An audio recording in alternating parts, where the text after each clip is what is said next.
Saludos, amigos, and welcome to another episode of the Godfather Minute, starring me, Alex Robinson, and co-starring me, Andy Robinson.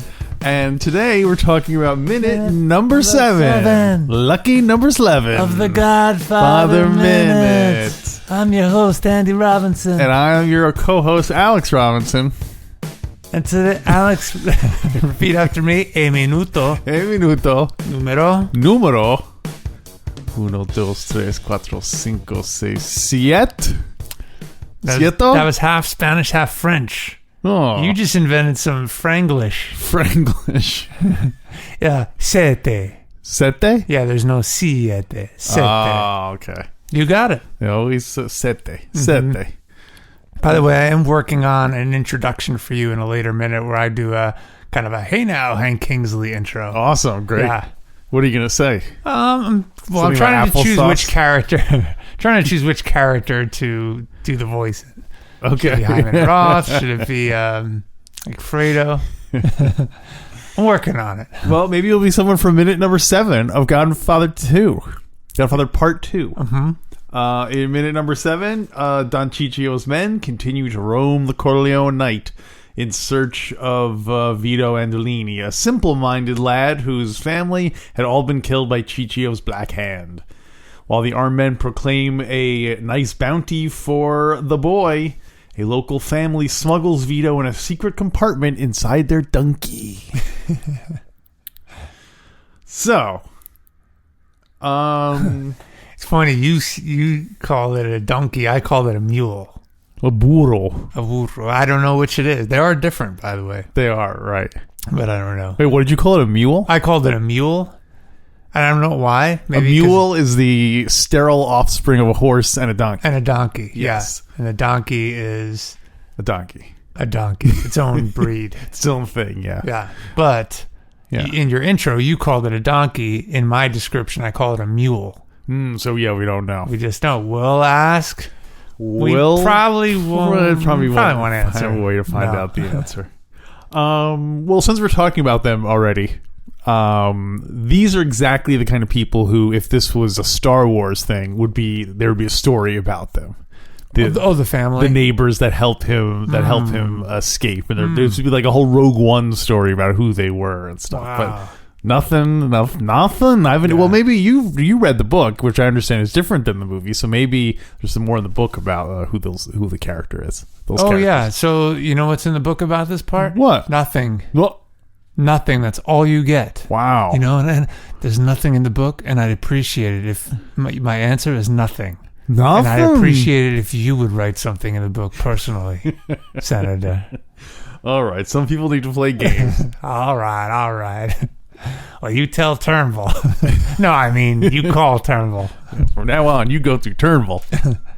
So wait, what you're trying to tell me is that in this story, the mule is the rebel, is R2-D2, and Vito are the Death Star plans. In a way, from a certain point of view, yeah. Right? He's getting smuggled out. Run for cover. So you're saying the mule is the ship, or the mule is R2? The mule is R2. Okay, got it. And Don Vito is the plan. Is the Death Star plan. Death Star technical readouts. Oh, right. Okay. Right? Yeah. And then so who would the father of this family be? The one who is riding the mule and the one who's orchestrating the smuggling. I guess it would be Princess Leia. Yeah. She's the one who puts the plans in R2, so therefore the family must be the Organa family. Yeah, and she's in the rebel ship. She's the one who gets captured. Are you saying that this guy gets captured? We don't see that in the movie. I'm saying eventually Don Ciccio blows up their town. But no information about who they are or anything like that. So I like the guy's peasant hat. The guy's wearing one of those, and it really made me yearn for the days where there was such a thing as like regional clothing. Again, there still is to some extent, but for the most part, like cheap American style is just taking, because the clothes are so cheap to make that there's no reason for people to, to make their own. Yeah, so you can understand why basically everyone dresses in t-shirts and jeans and everything. So, but it really made me like, well, I wish people still dressed in regional. Like if you went to a different country, everyone was dressed like it was like going to a different country and not just a different part of the mall that is Earth. Like when you go to Germany, they're wearing the lederhosen. Yeah, exactly. Yeah. Did you say lederhosen? Isn't that what it is? I don't know. When you said the lederhosen, that part, it sounded funny to me. So I like it though. I was trying to put an ethnic spin on my pronunciation, but it's probably way off. It's probably lederhosen. Yeah, that's probably more like it. Lederhausen.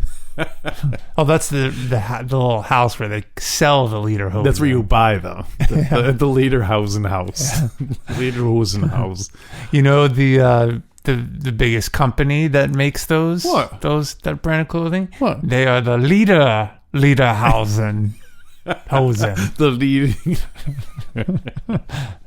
So, I was reading do you remember the children's author Richard Scarry? He had those books with a bunch of animals going around living in a town and stuff like that. Oh, yeah. Anyway, there's one called Busy, Busy World, and this book came out in like the 70s or something, and back then it was still permissible to show like, here's what people look like around the world. Here's people in Denmark and they're all doing stereotypically Danish things, and here's people in Australia and they're all doing like cliche Australian things, and people are saying like that book now is like, they're surprised it's in print because it would be it's considered so racist or whatever. But I don't know, it just seems like, but it was true, wasn't it? Well, I mean, it's not like everyone who lives in this country, in any given country, everyone there is a tulip sale. Everyone in Amsterdam sells tulips, what I mean. So it's not true, but like, I don't know. Anyway, this is a much deeper issue than I just say. I like the guy's hat, and I like the fact that you can tell he's from a different country because he looks different than an American at the time. Alex, you're gonna end up starting World War III over complimenting this guy's hat. I didn't know it was Pop's birthday. You're damn right it was Pop's birthday. They got no right. He's got no right wearing that hat on Pop's birthday. He's always honest about his age. I'll give him that much. Yeah, I like this hat too. Sorry, I meant to start with the first part of this minute before jumping into the donkey. Do you want to jump into the donkey, just like Vito does? Should we ride out the donkey part of this? Sure. Okay. So I think it's a really, I don't know if I'm allowed to say this on the podcast waves, it's a real ballsy move. To what? This we don't know anything about them. I take it back. I do want a Rogue One story of this family. I mean, we don't know if they're relatives or good Samaritans or they owe the Andolini family something. Yeah. But this is pretty ballsy smuggling this guy out. Don Ciccio is the man in this town, and clearly he has his family knows what the risks are because they're taking such great lengths to hide Vito, smuggle him, and the guys are advertising. Yeah, they're both the reward and the trouble you'll get if you're caught. Yeah. So, what do you make of it? It's hard to say because we don't know how. Obviously, we've seen them kill all of the Andolini family, but they're also all troublemakers. So it's possible that this guy's just kind of like Don Fanucci. He's just like a little bird in a small pond, and you just got into this grudge match with the Andolini. So we don't know really the extent of Don Ciccio's power. Yeah. Yeah, that's true. So I can't say how brave their thing is, or whether or not. I guess from this we're to assume that they are powerful and they are doing a brave thing. So. They don't show people just being like rolling their eyes when the people are. Yeah. Coppola doesn't give us any indication that it's not to be taken seriously. I think you can't say. I can't. I just did. Well, you said you're not sure. You just okay. don't. You really can't say. I think that's because you just can't stop thinking about this guy's hat. That's where your attention is focused. It's true. I love a good tassel. That's all this funny business. You focusing on the hat. You got to focus on the business. Do you think he wore that hat because he figured it would distract anyone who, like, if they got stopped through the guards would be just so like, where'd you get that hat? Yeah. Tell me where you got it. No. Well, what you don't see, because it was cut, was after he rides by, those two guards were so fascinated. They have an hour-long discussion about that traditional Sicilian hat. And one guy says, I wish we kept making these regional hats here. They could have had a whole comedy scene of them stopping. I guess that'll be next week's minute, because we see them, we see the guards interact with them next week to see if they get away with it. So we'll save that for next week. But I have news that your top performer just moved from traditional Sicilian peasant hat to a sombrero. Wait a minute, are you trying to muscle me? Didn't Waltz get a start in the clothing business in New York? I'm pretty sure so. he did. Yeah, we joked about sweatshops and stuff. A lot of those, those European immigrants. The first wave of Hollywood studio guys. Yeah. Oh, and just one more thing about the hat. So, did you notice? You're obsessed with his hat. You keep bringing back to it. Everything's hats with this guy. Yeah. Everything with them is hats. The last 10 seconds of the minute, the guy does take off his hat. Oh, he does? And he looks over, he takes it off, looks over at the two guards. So for the listeners who haven't seen this minute, another ballsy move. The guy rides the donkey/mule right through the town square where two guards who are looking for Vito are. And just as he's riding by, he takes off his hat, tips it to the guards, and then keeps riding by, and one of the guards waves to him. Yeah. What a ballsy move. And you'll notice he tips his hat, so his hat is it's almost like misdirection. He's like, look at my hat. Hey, look at my hat. Yeah. Pay no attention to my mule or donkey. Excellent. Hey, speaking of doing bad accents, there was some news that there's only one movie until recently was Godfather and Godfather II were the only movies that were both this movie and its sequel that were both nominated for Best Picture or not for Academy Awards. For any Academy Awards? It might not be Best Picture. I'm not sure about that. But so recently that streak was broken, and a sequel to a movie got my gosh, Academy Award nominations. Great question. Wow. Oh my goodness. I think you've seen it too. So the first and the second. Yeah. Can you give me a clue how far apart the movies came out? Probably about 15 years apart. Oh boy. Is it Chinatown and the Two Jakes? Nope. Is it maybe 10 years apart? I'm not sure about the exact timing, but is it modern era? Yes. The sequel just came out in 2020. Oh, just came out. My gosh. I don't know. Borat. What? Oh. So Borat got apparently nominated. Both versions got nominated for Academy Awards. Were there only two Borat movies? Yeah, there were only two. Oh, wow. Yeah.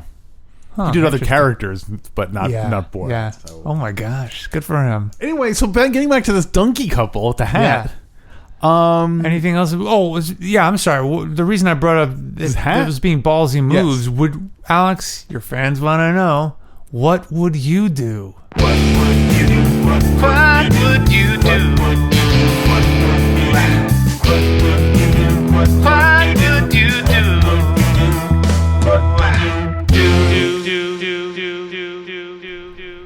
So wait, is this part of Who is the Real Alex Robinson, or is this a different category? Who is the real Alex Robinson?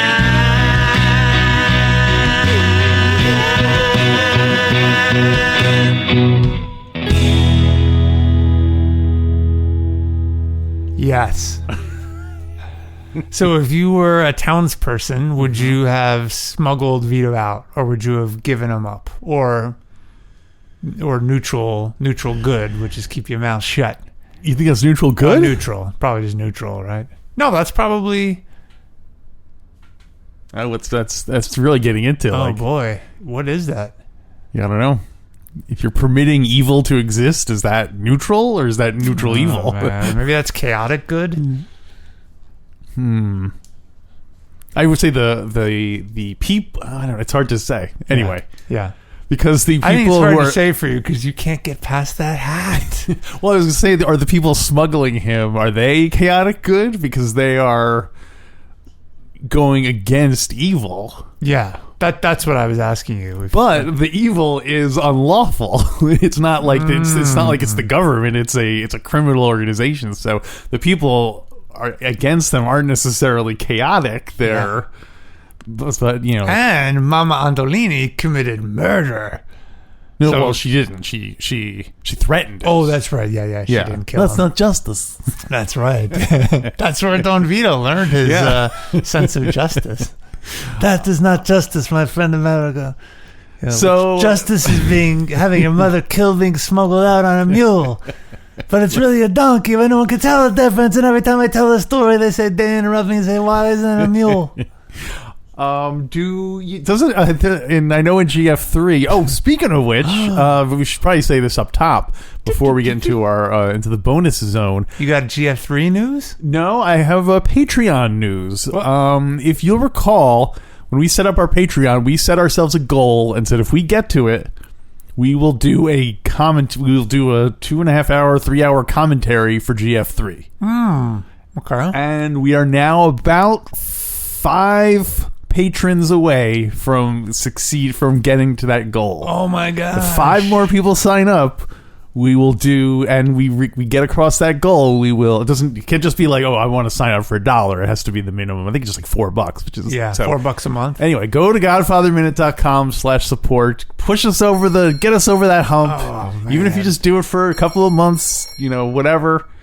Just $1 a show, and so then we will finally get to watch GF3 and do a commentary track on it. By the way, I'm inserting some phones ringing in the background. Oh, is that? I was wondering. We're like, right now, kind of unprofessional. Oh, that'd be great. A Godfather call-a-thon. We just need 3 more calls this hour to push us over the limit. So anyway, just want to interrupt and say that. So godfatherminute.com/support. Meanwhile, now back to the donkey action. Whoa, hold on. Since you're talking about other websites, please check out my music. There's finally something in it for me. Check out my band, the Underdog Night Soldiers. Original music, some novelty songs, some non-novelty songs. Some GF, some Godfather songs. Heck yeah. Yeah. So check it out, the Underdog Night Soldiers. You can find it on Spotify. You can find it on YouTube. All those places. Yeah. So this family. Yeah. What's the deal with them? Oh, you never answered the question. What would you do? Would you smuggle them out? Would you... Well, it's hard to say because, of course, everyone's like, well, of course I would help save the life of a child. Yeah. But, like, I don't know how powerful I don't know. Maybe I'm friends with Don Ciccio. With what you know about the movie. Yeah. I know Don Ciccio stays in power for 20-something years. Yeah. So he's not to be trifled with. Yeah. Knowing how it turns out, I know he sticks around. Yeah. So I think if I was the family, if I was planning on living there and staying there, I think I would just be like, hey, Mrs. Andolini should have kept her mouth shut. Mm-hmm. Would you have turned Vito in for a nice little reward? See, now, like... slippery slope, right? I know. Well, especially if in this scenario I'm friends with Don Ciccio, that would be a great... This is just you, Alex Robinson, living in Corleone. Well, then I'm definitely going to do it because I don't speak a word other than counting to 157. I don't know how to say anything in Sicilian, so I'm going to do whatever the guys with the guns are telling me to do. You see... scenario. You see Vito, so you run up to Don Ciccio's men, and you're like, 1, 2, 3, 4, 5. And they're like, what? They're like, when did you see him? And I'm like, Monday, Tuesday, Thursday. No! That's the Sicilian you know. That's great. So don't forget, you know how to cook for 30 guys. You just start giving them a recipe. Yeah, it's tough to say. I mean, everyone thinks, oh yeah, I'd be the one who would hide a refugee in my house if they were going to get killed. But real life, not so easy. Yeah. And so, so we keep our trap shut and go on with our lives, right? Yeah. Life's cheap in I never let anyone outside the family know what I'm thinking. But I'm your brother. Sorry, I lost my family. Well, maybe this is another one of those Don Corleone weird wisdom moments.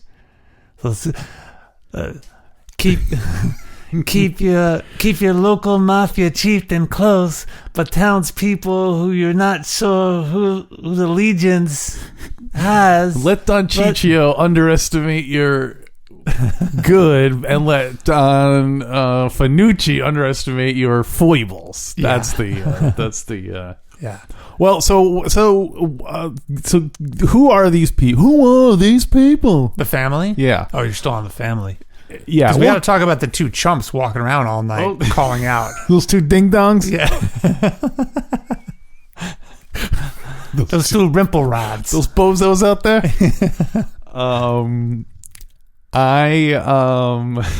The family? You got more about this family? No, because I was thinking, like... Okay, they're hat makers. All right, they're making hats. No, just in the sense of, like... I'm a history nerd, and in 1902, it was not a good time to be an orphan. Like, kids were, like, literally just, like, sleeping on the streets. Like, this was, like, the primo time of, like, there was no child social services. If your parents died, you were just a kid, you know, and you had no other family, you were totally on your own. You would have to become a street urchin, like one of the Little Rascals or something. Yeah, yeah. And so, I mean, it's very lucky that Vito Andolini wound up with a nice people helping him, because it's easy to see also someone being like, oh, poor orphan boy, let me help you, come on, and then chink, you chain him up in the basement. You're like, okay, now get to work peeling those potatoes, or, you know, clean out coal mines, or 1,000 disgusting jobs that I'm sure kids had to do in those kind of times, you know. So, and who knows, maybe he did have to do gross jobs. I'm sure when he got to America, he had to you know, pay his dues. Yeah. So what I'm saying is, these people, maybe there was an interlude where they kind of like kept him around, like, oh sure, we'll send you to America, but first, why don't you go milk the cows and then take care of the chickens for us for a little while? Like, they kind of, you know, made him earn his way as a you know. They say, we've got a landscaping company. We do all the landscaping for all the rich mafia chieftains. We're going to Don Ciccio's tomorrow. No. Don Ciccio would not even recognize him, of course, because he never looked. And then he would take Don Ciccio would take him under his wing. What if? Is this our what if? Is this what if? So Vito is working landscaping. Don Ciccio notices the boy has talent, but doesn't recognize Vito. It would be great if at one point in GF1, Paulie was driving the pop around, and then one time he was like, hey Paulie, where are you taking me? Don't worry about it, Mr. Corleone, we got it. And then he drove and he pulled up in front of Don Ciccio's house, and Don Ciccio was like, so after all these years, in America, he waited like the same way like that Michael waits to kill Fabrizio until he's in America, and like Don Ciccio waited until like years later to I love it. So yeah. Those vendettas don't die. Yeah, and then he took the place of Don Corleone, and that's who we saw die in GF1. Yeah, how do we even know that the character we see played by Marlon Brando is the original Don Corleone and not Don Ciccio or Frankie Five Angels? If you compare a picture of young boy Vito Corleone compared to like 25-year-old Vito Corleone compared to like 50 Corleone, they look like totally different people. Yeah. I wouldn't even think that they were entirely like totally different. Maybe it's like people just take on the identity of Vito Corleone. Yeah. And even when he dies, you can keep him alive, because remember the whole reason you can never lose your family. One of the reasons Michael went to Sicily, you don't see this in the movie. He was fleeing. Because the book is different. Yeah, he was fleeing the police because he killed Sollozzo the Turk, but he was also going to recruit more Don Corleone lookalikes. Oh, because like the whole Don Vitelli, remember? He was he looked a lot Angels. It's the land of the mustache Pete's. Thinning hair and a mustache and a gravelly voice. You got yourself a crime lord. You got it. Yeah, you're born into royalty. Your father, he always had this idea that I'd be another replacement Corleone. It's like Gallagher's. There's one in every city. Yeah.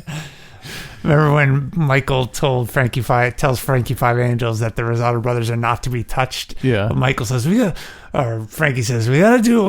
Well, we got the muscle. That's why Michael doesn't even respond. He's thinking, we'll always have the muscle. We always just keep bringing in more people. And that was why he was happy.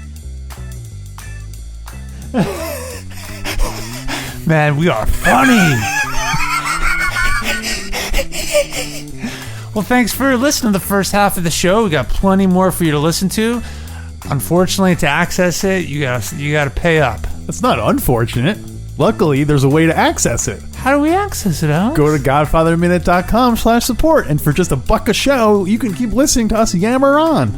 Alex will yammer on about his Ripley Believe It or Not. Always save that we always put that behind the paywall. We know that's what people come for. Alex talks about Vito riding the donkey all the way to America. We talk about the Godfather musical. We talk about Garbage Pail Kids and all kinds of other Godfather antics. Salud!